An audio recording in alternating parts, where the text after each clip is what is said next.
আসলে গত ১ বছর যাবৎ ব্যবসার সাথে জড়িত আছি। এই ১ বছরে যে পরিমাণে টেনশন, যে পরিমাণে প্রেশার, যে পরিমাণে কষ্ট করেছি, এই পরিমাণে কষ্ট গত ১০ বছরেও করি নাই। আসসালামু আলাইকুম। ১০০০ দিনের চ্যালেঞ্জের ৪১তম দিনে আপনাকে স্বাগতম। আমার এই চ্যালেঞ্জটা হলো আমাদের ব্যবসার বর্তমান অবস্থান থেকে ঘুরে দাঁড়ানোর। এর জন্য আমি সময় নিয়েছি ১০০০ দিন।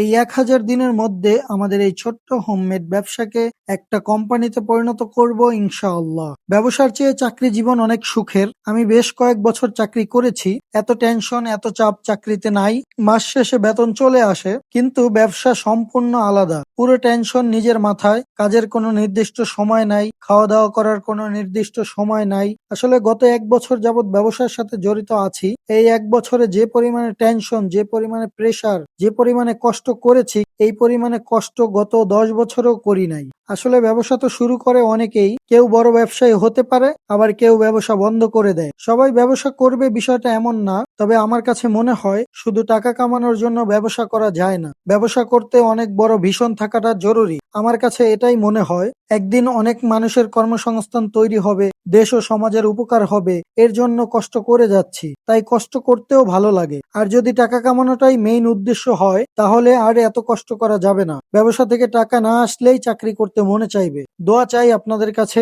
ধৈর্য ধরে যেন লেগে থাকতে পারি। শুধু টাকা কামানোই যেন উদ্দেশ্য না করে যেন মানুষের সেবা করতে পারি। আসসালামু আলাইকুম।